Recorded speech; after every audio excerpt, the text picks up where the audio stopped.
माधव मित्र, तुम्हारी विजय निश्चित है।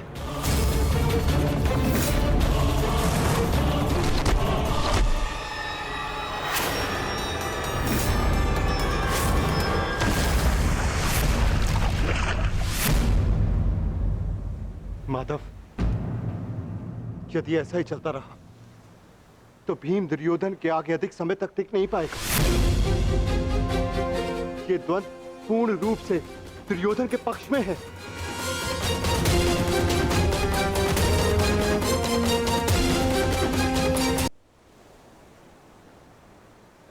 धर्म स्थापना का मार्ग सरल कहां होता है धर्मराज? उसमें अनेकों कांटे होते हैं, अनेकों ठोकरें होती हैं, अनेकों आघात होते हैं। महाबली बलराम अब इस युद्ध के निर्णायक हैं। युद्ध का परिणाम इस द्वंद्व पर निर्भर है।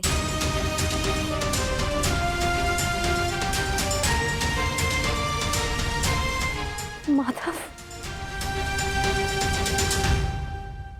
आप क्या यूं ही देखते रहेंगे?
पराजय तो तेरी निश्चित है भीम। फिर क्यों पराजय के साथ साथ मृत्यु का भी आह्वान कर रहा है? टेक दे, मेरे समक्ष अपने घुटने टेक दे, अन्यथा आज तेरा जीवन मृत्यु के समक्ष घुटने टेक देगा। जब मेरे ज्येष्ठ कर्ण ने मरते समय अपना धर्म नहीं छोड़ा तो उनका यह अनुज कैसे छोड़ सकता है? अब यह युद्ध हम में से किसी एक के मृत्यु के पश्चात ही समाप्त होगा। नहीं, वो तेरा ज्येष्ठ नहीं था, कोई संबंध नहीं था तुम्हारे साथ में उसका, क्योंकि कोई अनुज अपने देश की इस तरह मृत्यु नहीं करता, वो भी छल से। वो केवल मेरा था, मेरा मित्र था वो। तुम्हारा उसके साथ में कोई संबंध नहीं था कोई संबंध।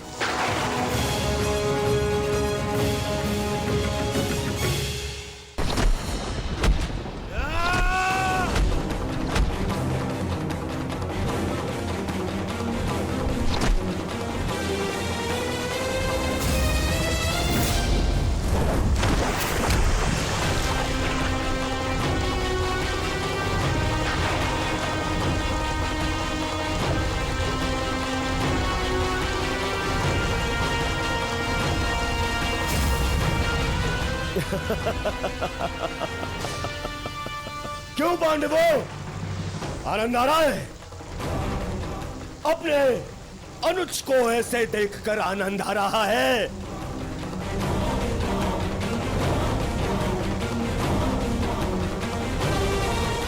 इसी के सहारे इस युद्ध में विजय प्राप्त करने का स्वप्न देखा था ना तुम लोगों ने?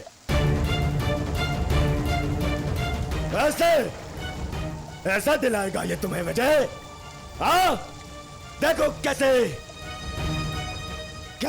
मेरी लाचार धरती की गोद में धंसा हुआ है ये।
अक्षणी सेना का विनाश हो चुका है कान्हा। आर्यव्रत के सभी महारथी काल के गाल में समा चुके हैं। अब और कितनी आहुति दी जाएगी इस युद्ध में कान्हा? उत्तर दो। बंद करो ये विनाश, बंद करो ये महाभारत अब।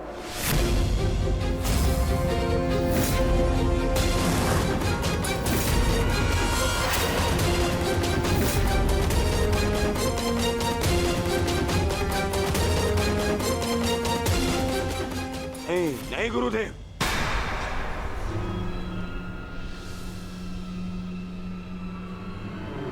मैं इतना कुछ खो चुका हूं कि अब जब तक मेरा प्रतिशोध पूर्ण ना हो जाए ये युद्ध समाप्त नहीं हो सकता। और ना ही मैं अपनी प्रतिज्ञा पूर्ण होने से पूर्व इस युद्ध को समाप्त होने दूंगा।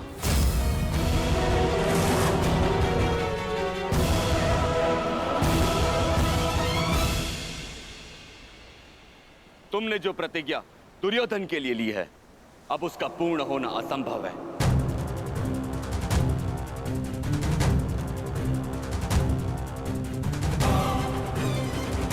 क्योंकि गदा युद्ध में कमर से नीचे प्रहार करना नियम के विरुद्ध है।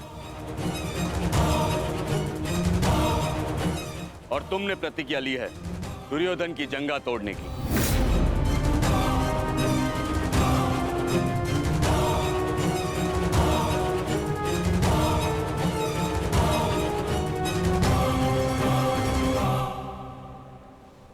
कैसी अनीति दाऊ! महामहिम भीष्म के बाणों की शैया पर जाने के पश्चात इस युद्ध में कोई नीति शेष नहीं रही दाऊ। और फिर आपने तो स्वयं को इस युद्ध से विमुख रखा था ना। आप इस युद्ध में भाग नहीं ले सकते दाऊ।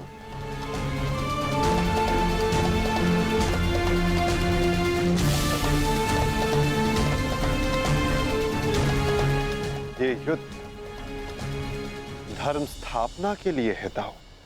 मैं यही तो देखने आया हूं कान्हा कि इस धर्म स्थापना की युद्ध में कोई अधर्म ना हो।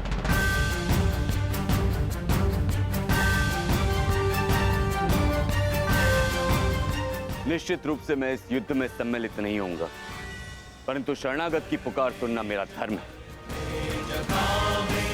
मैं नहीं चाहता कि कल को संसार ये कहे कि यदुवंश के कान्हा के होते हुए अधर्म हुआ।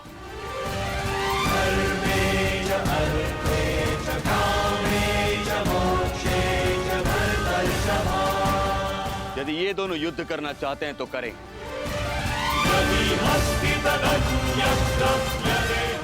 इस युद्ध का निर्णायक मैं बनूंगा।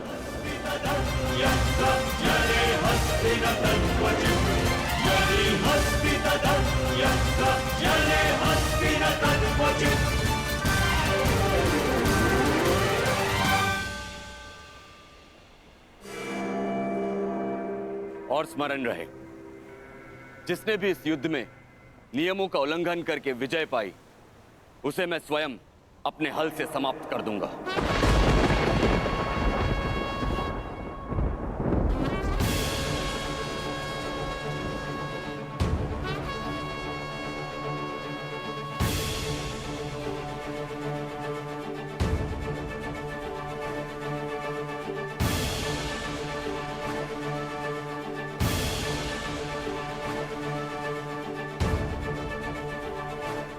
नियम वही होंगे जो गदा युद्ध में लागू होते हैं।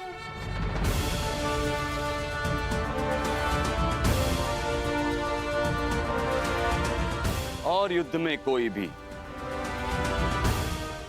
भी योद्धाओं के मध्य नहीं आ सकेगा।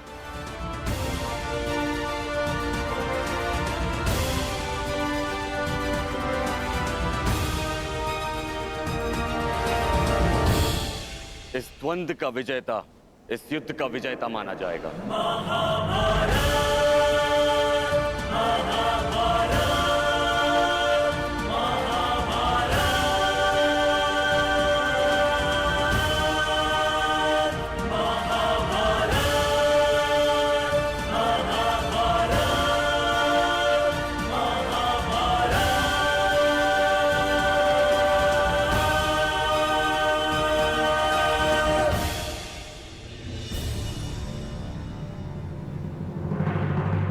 अब धर्म स्थापना का भार तुम्हारे कंधों पर है विकोदर।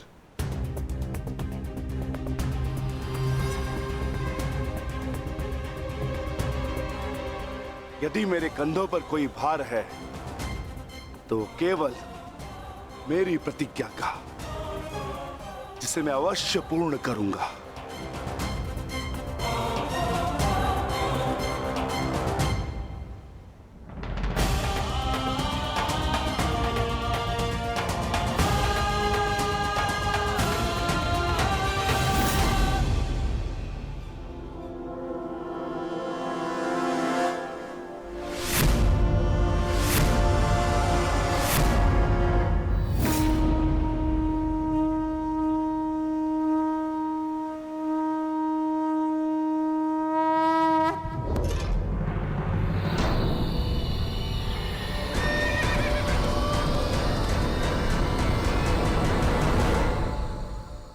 युद्ध प्रारंभ करो।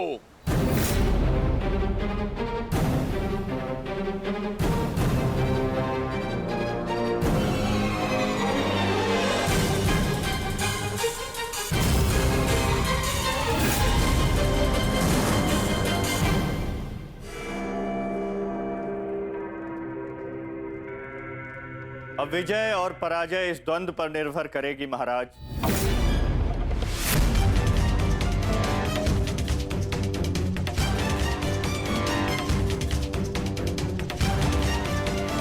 एक ओर प्रतिशोध है तो दूसरी ओर प्रतिज्ञा।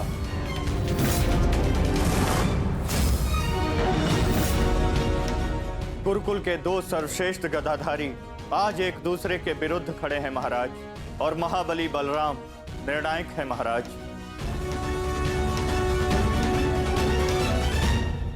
मुझे इस बात में कभी भी संदेह नहीं था संजय कि मेरा पुत्र भीम से श्रेष्ठ गदाधारी है।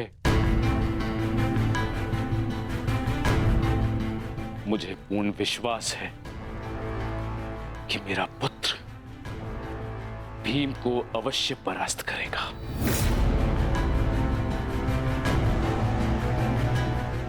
परंतु मुझे चिंता थी तो केवल वासुदेव की, कि कहीं वो किसी प्रकार का छल ना करे। परंतु अब गांधारी के वरदान फलस्वरूप न भीम दुर्योधन का कुछ बिगाड़ पाएगा। और हलधर बलराम के मध्य में उपस्थित होने के कारण वासुदेव भी हमारे पुत्र के साथ कोई छल नहीं कर पाएंगे। हस्तिनापुर में उत्सव की तैयारी करो। मेरा पुत्र इस संसार का सबसे बड़ा युद्ध जीत कर आने वाला है। हाँ, तैयारी करो।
साधो मित्र, तुम्हारी विजय निश्चित है।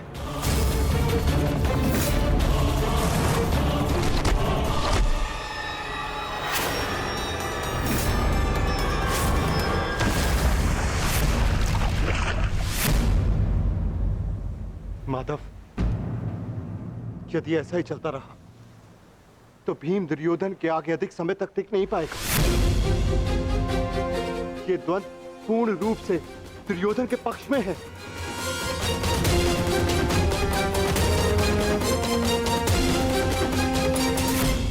धर्म स्थापना का मार्ग सरल कहां होता है धर्मराज?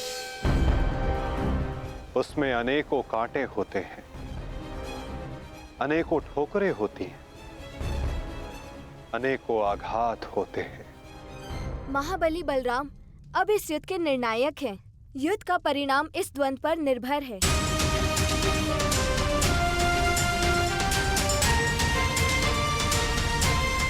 माधव, आप क्या यूं ही देखते रहेंगे?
पराजय तो तेरी निश्चित है भीम। फिर क्यों पराजय के साथ साथ मृत्यु का भी आह्वान कर रहा है? टेक दे, मेरे समक्ष अपने घुटने टेक दे, अन्यथा आज तेरा जीवन मृत्यु के समक्ष घुटने टेक देगा। जब मेरे ज्येष्ठ कर्ण ने मरते समय अपना धर्म नहीं छोड़ा तो उनका यह अनुज कैसे छोड़ सकता है? अब यह युद्ध हम में से किसी एक के मृत्यु के पश्चात ही समाप्त होगा। नहीं, वो तेरा ज्येष्ठ नहीं था, कोई संबंध नहीं था तुम्हारे साथ में उसका, क्योंकि कोई अनुज अपने ज्येष्ठ की इस तरह मृत्यु नहीं करता, वो भी छल से। वो केवल मेरा था, मेरा मित्र था वो। तुम्हारा उसके साथ में कोई संबंध नहीं था कोई संबंध।